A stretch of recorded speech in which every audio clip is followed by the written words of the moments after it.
They say freedom smells like salt air and sandalwood. Out here, it smells more like sunscreen, patchouli, and whatever's burning in the beach bonfire pit at dusk. Welcome to Sea-Watch, a tucked-away little coastal town where barefoot isn't a fashion statement, it's a way of life. A town where tie-dye isn't ironic, kombucha flows on tap, and folks will pay $12 for a beeswax candle if you slap a word like "align" or "intention" on the label. It's the kind of place my wife always dreamed about. I just drove the truck. Literally. You could find me 5 days a week in a dented-up green food truck with a chalkboard menu and a stubborn generator, slinging grilled cheese and sweet potato tacos to tourists and locals alike. Everyone knew me as Mel's guy, because she was the star, my wife. Mel, the candle queen of the Sea-Watch artisan market. She had the setup down to a ritual. White linen tablecloth. Mason jars stacked in pyramids. Wicks curled just right. Everything had a name like Moon Calling or Ocean's Breath. I'd help load her van in the morning, make sure her square reader was charged, kiss her forehead, and drive off to fire up the truck. She always said she needed space. Said the air felt lighter here. Said the market was where she felt seen. I never knew what that meant. Not really. Not until the day I saw her. It started with a customer. Not a nosy one, just chatty. An older woman named Doris who came by the truck twice a week for grilled avocado toast, always with a side of questions. "You know," she said one morning, "I saw your girl down at Sunset Beach last night." I nodded, flipping bread. "Yeah?" She probably needed the air. Doris squinted. Wasn't just the air she needed. She was with that guitar guy again. I paused. "Guitar guy? You know, the one with the hat and the voice. Stringy hair. He's always loitering by the juice truck, strumming that damn thing like he's waiting to be discovered." I chuckled. Didn't know Mel was into guitar guys. Doris raised an eyebrow. "Then you must have missed the kiss." My hand stilled over the grill. She didn't say it to hurt me. Just said it like someone who'd lived too long to bother softening the truth. "You sure?" "Oh, honey," Doris said, pointing to her eyes. "I've had these since Nixon. I don't miss much." She walked off humming, leaving me behind the sizzle of onions and the sudden roar in my ears. I didn't confront Mel. I didn't bring it up at dinner, or while brushing our teeth, or when she asked me to pick up more soy wax from the hobby shop. I just started watching. Took a few weekends off from the food truck. Said I needed a break. Said I wanted to reconnect with the scene. She smiled, said she was proud of me. Called it healthy. Instead, I picked up odd jobs. Helped a woodworker buddy with his booth. Worked the info tent. Poured samples of locally brewed turmeric soda. Anything that let me stay close without looking suspicious. And there she was. Always smiling. Always on. Hugging strangers. Lighting tester candles with her little brass lighter like it was part of some sacred ceremony. But one afternoon, the air thick with ocean mist and kettle corn, I caught her slipping behind the row of booths. I followed. She didn't look back. Didn't see me. Didn't hesitate. She rounded the corner past the porta-potties, where the crowd thinned out, and there he was. Guitar guy. Tattered shirt. Leather necklace. A smug half-smile that told me he thought he was the one doing something brave. She kissed him like she meant it. Like it wasn't new. Like I wasn't real. I didn't cry. Didn't rage. I just turned around and walked back toward the popcorn stand, where I smiled and handed a sample to a tourist from Omaha who said, "Man, you locals have it all figured out." If only he knew. That night, she came home humming a tune I didn't recognize. Said sales had been okay. Asked if I'd restocked her lavender oils. Said she was thinking of calling her new candle Drift. Drift? I asked. Yeah. Like release. Letting go. I nodded. Sounded fitting. By the end of that week, I had a new notebook, a burner email, and a plan. See, Mel had always been proud of her formulas. The ratios. The secret oil blends. Her signature fragrances that took intuition and alchemy. I knew them all. I'd helped her write them down. So I mixed them. Perfectly. Every wick, every jar, every drop of vanilla and sage. I even went out of my way to find the same labels she used. Just changed the name.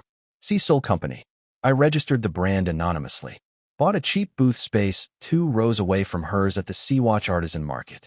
Didn't even show up in person, just hired a friend to run the table. Young guy. Friendly smile. Paid in grilled cheese and $50 cash. Week 1. I sold out. Week 2. Cut her price by $3. Still sold out. Week 3. Her sales dipped by nearly half. She didn't say anything. Not to me. But I saw the confusion on her face as she packed up early, candle towers still half full. By week 4, she was pacing in front of the Sea Soul booth, sniffing jars like a bloodhound. "This one smells just like my midnight tide." I overheard her say to her neighbor. "Oh," the neighbor said. "Maybe they're just inspired." She didn't like that. Not one bit. By week 5, she stopped humming at home. Started working late. Said she was testing new ideas. Said the market was too saturated. I just smiled and offered to make her tea. She said she needed freedom. Said maybe we were too codependent. I said I agreed. And I meant it. 1 week later, I mailed her a check. Amount, $1. Memo, your share. She came home with the check crumpled in her fist. "Is this a joke?" I looked at her calmly. "Thought you wanted your own lane." She didn't respond. Just stared at me like a stranger she didn't recognize anymore. And that was the first time I truly smiled in months. Mel didn't ask how I knew her formulas. She didn't accuse me. Didn't scream. Didn't even throw a candle at the wall, though part of me almost wished she would. At least then we could skip the silent tension that started hanging around the house like a fog that wouldn't lift. She just stared at that $1 check like it was a threat written in invisible ink. That night, she didn't speak a word during dinner. Just stirred her couscous, bit her lip, and kept glancing at me like she was waiting for me to flinch. To confess, to take her hand and say I was sorry, that this was all a joke, a test, a twisted prank fueled by bruised pride. I didn't give her that. I just passed the salt and asked if she needed more wax. The market buzz was growing. You could hear it in the vendors' chatter. A new brand, Sea Soul Company, was exploding and nobody knew where it came from. The oils smelled too similar to Mel staples. The wicks burned better. The packaging? Minimalist, tasteful, with this ocean blue seal that looked like it came straight from a magazine. Some folks started whispering. Others said it was karma. One woman posted on the Sea-Watch community board. "Finally, candles that don't give me a migraine and don't cost a small fortune." Mel saw it. I watched her read the comment 3 times. She didn't cry, but she did stay up that night reworking her Goddess Ember scent, only to toss the whole batch into the trash at 2 a.m. She started sleeping on the couch a few nights a week. Said she needed space to recalibrate. I let her. Every night she lay there under that Afghan her aunt crocheted. I sat in bed rereading her old label ideas, chuckling at names like Sacred Womb and Whispering Tides. And every morning, I'd go out early, take a walk past her market booth, and check how many candles were still unsold. By week 7, she had more inventory than customers. "Hey man," said my booth runner, Casey, during a coffee run. She's starting to ask around. Real quiet like. Asking who you are. Asking how you're underpricing her so hard. "What did you tell her?" Casey shrugged. Said I was just a vendor. Don't know who's behind the brand. She didn't believe me, but what could she do? Good. He hesitated. She's not taking it well. I didn't take the kiss behind the porta potties well either, I said flatly. She'll manage. It got worse. She started offering deals. Buy 2, get 1 free. Sent bundles. Name your price Friday. She changed her labels. Tried neon. Then craft paper. Then wax seals. Nothing worked. Because her problem wasn't packaging. It was reputation. And I'd taken that quietly. While she was off making memories with a man who played 3 chords and smelled like seaweed and ego. One afternoon, I came home early and found her pacing the living room, barefoot, one of her candles lit but untouched on the counter. I know it's you, she said, without turning. I said nothing. You stole my formulas. I shrugged. I wrote them down. Every last one. You used to dictate them to me while drinking wine and watching trashy reality TV. Said it was our thing. She turned to face me. You humiliated me. You ruined my business. I laughed under my breath. No, Mel. You ruined it the minute you forgot who built it with you. She flinched. So this is revenge. No, I said calmly.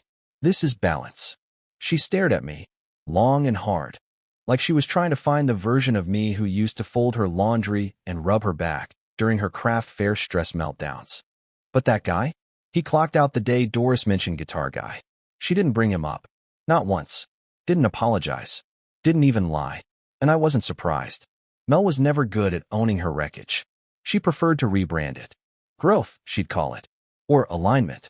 Or, and this was her favorite, an energetic shift. Whatever she wanted to call it. I was already building something better. Week 9, I got the paperwork. A full business license. Retail license. EIN. Cecil Company was now a registered legal entity, and the sales were climbing. I'd expanded into gift boxes. Partnered with a beachside boutique that carried local, ethical goods. Started getting emails from influencers asking for collabs. Mel, meanwhile, was spending more and more time in her booth alone. Watching, worrying, waiting for a crowd that never came. Until one Saturday, I saw her walk past Casey's booth, slow, deliberate, then duck behind the juice truck and pull out her phone. She was calling someone. She turned her back to me, but I could still hear the edge in her voice. No, I don't know how they're undercutting me. It's like they know what I'm doing before I do it. No, I'm not paranoid. I'm telling you, this is personal. A pause. Then, softer. I think it's him. She came home that night and tried to be soft again. Lit candles. Cooked pasta. Wore that linen dress I bought her 2 birthdays ago. The one she said made her feel like moonlight. I've been thinking, she said over dinner, not quite meeting my eyes. Maybe we lost touch. Maybe we moved too fast. Maybe we need to find our rhythm again. I smiled, because I knew what she really meant. Maybe I need your help again. So I nodded. Let's meet next week. Talk it out. Her eyes lit up. Yeah? Really? Sure, I said. Tuesday. I'll send you the address. I didn't send her a cafe name or a dinner reservation. I sent her a flyer. It arrived Tuesday morning, glossy, clean, printed in full color. Introducing Freedom Candles, a Cecil Company collection. Official grand launch, featuring our iconic muse, Melissa. And right there in the center of the flyer, her face. One of the old market day photos I'd taken of her, smiling in the sun, holding up a candle labeled Radiance. She always said she wanted to be the face of something. So I gave her that. She always said she needed freedom.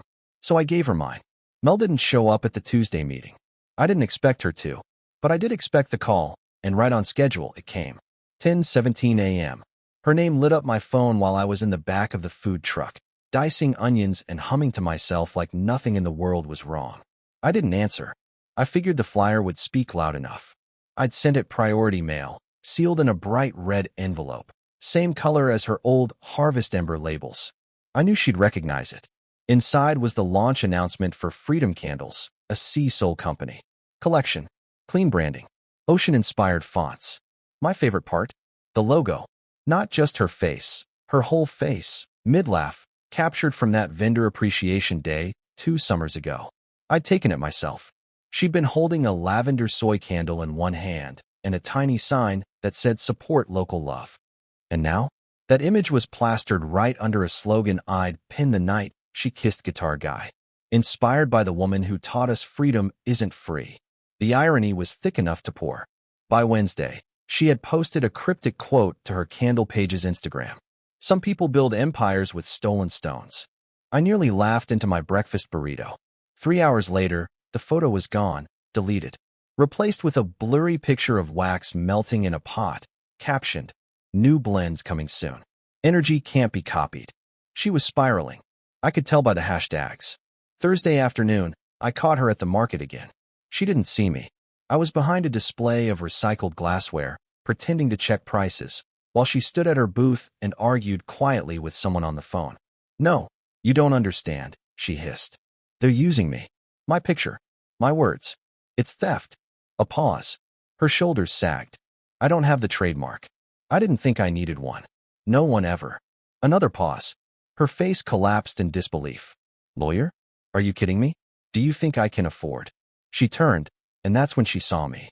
Our eyes met across 2 rows of tie-dye dresses and handmade hemp backpacks.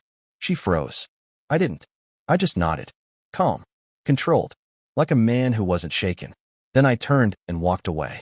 That night, she came home and didn't even make it past the entryway. The door opened, then slammed shut, and she shouted from the hall, "You can't do this to me." I didn't look up from the couch. Already did. "You took everything we built." "No," I said, finally standing. "You took everything we built and traded it for a guy who sings sad songs in drop D tuning and calls himself a healer." She scoffed, but it didn't have the bite it used to. "You're petty," she said. "You're bitter and small."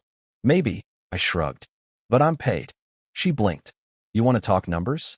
I asked, walking to the kitchen and pulling open the drawer where I kept all the Sea reports. I slapped down a folder on the table. Here's the last 2 months of earnings. That's from your formulas. Your face. Your freedom. I leaned in, quiet. You always said you wanted your name out there. Well, now it is. She stood frozen, mascara slightly smudged, arms crossed but faltering. Do you feel powerful? She asked. Do you feel like a man again? No, I said. I feel like a business owner. She turned and left without another word. The next morning, the couch was still untouched.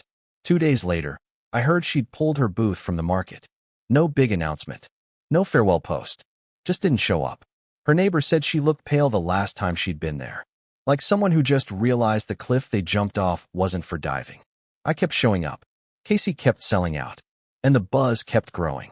But here's the thing no one tells you about revenge. It doesn't end when you win. It ends when it stops mattering. And I was starting to wonder if I'd crossed that line. Because even though I'd played it clean, no threats, no public drama, no slander, I still found myself waking up some mornings wondering if I'd gone too far. Not for her, but for me. One morning, about a week after she vanished from the market, I opened the food truck to find a candle sitting on the counter. No note, just the candle. A simple white jar with a hand-scrawled label that read, "Unfinished business." I picked it up. Lavender, vanilla, and a hint of something else, something sharper, like the oil she only used in her morning blends. Since she crafted when her grandma passed, when her dog died, when she lost a batch of wax to a power outage and cried for hours. I didn't light it, just set it on a shelf in the back and turned on the grill. Later that night, she texted, "I'm selling the rest of my stock online. I'm done with the market. Congrats. You won." I stared at the message. Typed, "You gave up." I didn't win anything. Deleted it. Typed, "You kissed him." I built something. That's the difference. Deleted that too. Finally, I typed, "You said you needed freedom. I believed you." She didn't respond. And I didn't send another. Casey came by that weekend with big news. "We got invited to the Coastal Artisan Fair," he said. "That's like the market. Huge exposure. They want to feature Sea front and center." I nodded. "Also," he added, grinning, "a reporter from the Sundown Shoreline wants to do a profile on you. Thinks the Freedom Candles brand is brilliant." I almost laughed. Me, the man who once sat in the passenger seat holding a clipboard while Mel tested wicks and muttered about moon phases. Now the face of an empire she never thought I'd build. "You in?" he asked. I looked at the flyer again. Freedom Candles, crafted with purpose. Burn what no longer serves you. I looked at the photo of her laughing, then back at the logo, and I said, "Yeah, I'm in." That night, I went home and finally lit the candle she left me. The scent filled the room slowly. Lavender first, then vanilla, then that bitter, haunting undertone, grief in oil form. I didn't cry, didn't flinch, just sat with it. Because that's what freedom is, really. It's not escape. It's ownership. Of the damage. Of the healing. Of the truth. The funny thing about living in a small coastal town is that even when you burn every bridge, the tide keeps dragging the wreckage back to shore. No one forgets anything in Sea-Watch. They just stop mentioning it until they don't.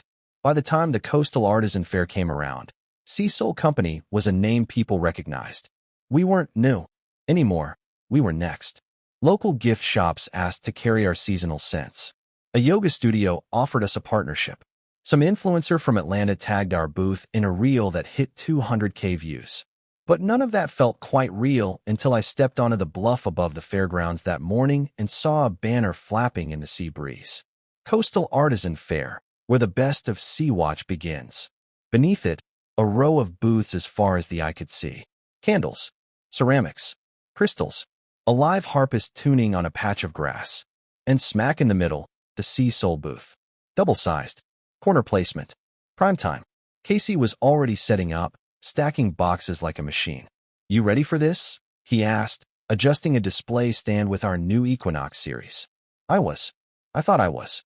But then I saw her. She wasn't part of the vendor lineup. I'd checked. Twice. But there she was anyway, standing on the edge of the fairgrounds near the juice truck, her old haunt, wearing a wide-brimmed hat, sunglasses, and that faded linen wrap she always wore when she wanted to look free, but also intentional. She wasn't pretending to shop. She wasn't hiding either. Just standing. Watching. I turned my back and went back to the booth. I didn't need to ask why she was there. Some part of her, the part that had named candles after emotions she couldn't explain, needed to see it, needed to witness what she'd lost. An hour passed. Then two. The fair swelled with people. A reporter from the sundown shoreline showed up, took photos, asked good questions. I gave calm, clipped answers, and made sure the light hit our display just right. Sales were strong. Crowd was happy, but I kept feeling her eyes. Around noon, I stepped away from the booth for a bathroom break. Not 30 feet out, I heard her voice. Matt. I turned slowly. She'd removed the sunglasses. Her eyes looked tired, older than just a few months could explain. You made your point, she said softly. I didn't reply. She stepped closer. You won. I get it. Do you? She swallowed. You embarrassed me. You took everything we built. Don't. I cut her off, firm. Don't say we built it. I helped you build it. Then you abandoned it. And me. The breeze lifted her hair. She looked like she might cry, but I didn't flinch. She opened her mouth, closed it, then tried again. I was lost, she said. I wasn't a compass, I replied. I was your husband. She nodded like she understood, but didn't want to. I'm leaving town, she said suddenly. Next week. Heading up north. Maybe Asheville. Maybe Maine. I don't know yet. I nodded. She looked at me like she wanted something. Forgiveness, closure, a flash of the old tenderness I used to keep stocked like mason jars under the sink. I'm sorry, she whispered. I believed her, but it didn't change anything. You said you needed freedom, I said gently. Now you've got it. I turned and walked back toward the booth. She didn't follow. That night, after the fair closed, Casey and I split a beer on the bluff. The sun dipped low, casting golden streaks across the sea. You saw her, huh? He asked. Yeah. She say anything? Not really, I said. But enough. We sat in silence for a while. Then I asked him something I hadn't asked anyone yet. Do you think I went too far? He thought for a moment. I think she handed you a match and said, prove something. And you built a lighthouse with it. I smiled at that. Back home, I opened the cabinet above the microwave, the one where I'd kept her unfinished business candle for weeks. It was burned halfway down now, still fragrant, still lingering. I took it outside, sat on the porch, watched the sky go dark, lit it one last time. And as the wick crackled to life, I realized something. She wasn't the ghost anymore. I was. The version of me who stayed up bottling wax and watching her dance in the hallway to old Fleetwood Mac songs. That guy had never fully left. Just waited, quiet, beneath the surface. But now, he could finally go. 2 days later, I received a package at the food truck. No return address. Inside was a candle, her old inner fire blend, and a note, folded once. I'm keeping my name, but I'm letting go of the past. I hope you keep building something beautiful. Mel. No drama. No pleading. Just the last page. And for the first time since she'd left for freedom, I felt something other than fury or triumph. I felt done. Some mornings, when the coastal fog hadn't burned off yet and the town felt half asleep, I'd drive out to the far edge of Sea-Watch where the beach turned rocky and the road ran out. Not for any deep reason. Just to watch. To breathe in the salt. To remind myself what still belonged to me. After the coastal artisan fair, everything quieted. Orders kept coming in, sure, but the noise, the personal stuff, the whispers, the watchful eyes, all that settled like dust after a long remodel. The town had seen its drama. It moved on. Sea-Watch didn't cling to the past, but it sure didn't forget it either. Mel left. True to her word, she packed up her stuff and slipped out of town like a low tide. No dramatic exit. No hugs or speeches. Just a quiet sale on her Etsy page and a final goodbye on her website. Thank you for the love and the lessons. Time to make new fires. I didn't reach out. Didn't need to. She'd had her freedom. And now, finally, I had mine. I didn't change the Sea Soul Company name. It still worked. Still sold. But I did rebrand the Freedom Candles line, just slightly. New logo. Cleaner labels. No more picture of Mel. No more slogan with a twist of bitterness. Now it's simply read. Freedom Candles. Burn what no longer serves you. No wink. No vengeance. Just clarity.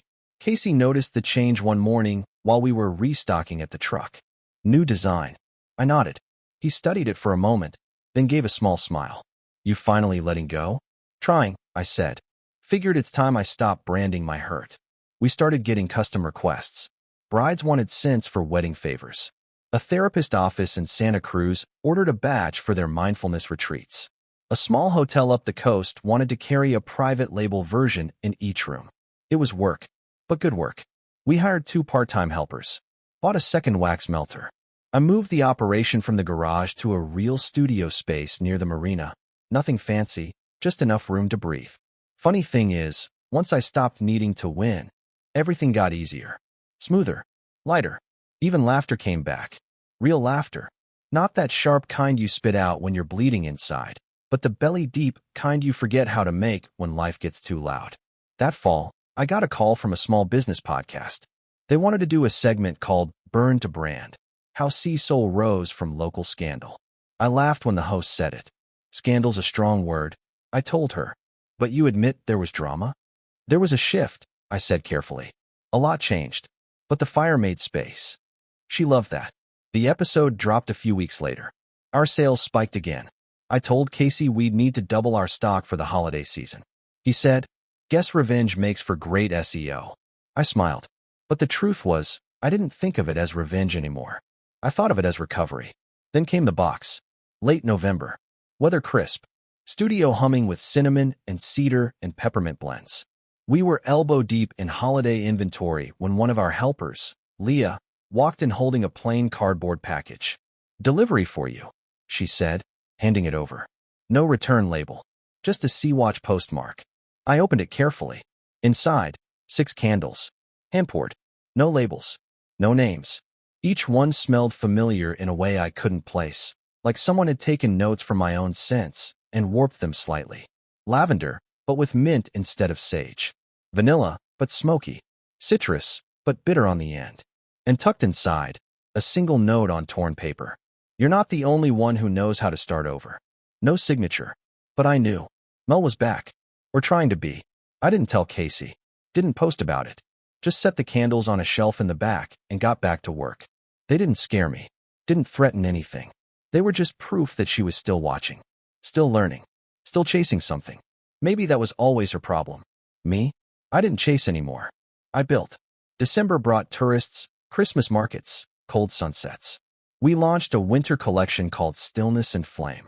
It sold out in 3 days. I found myself at peace more often than not. At peace with the brand.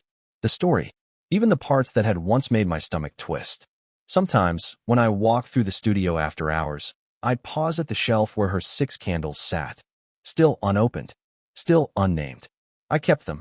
Not out of sentimentality, but because they reminded me where I started and what I walked through to get here. On New Year's Eve, I took a long walk on Sunset Beach. The same one Doris mentioned all those months ago. The one with the memory of a kiss behind the porta-potties. The sky was pink and gold, and the water looked like glass. I carried a candle with me. One of the originals. The first batch of freedom.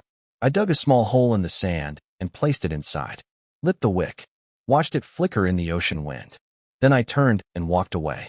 Didn't look back. Didn't need to. That night, I opened a new bottle of wine.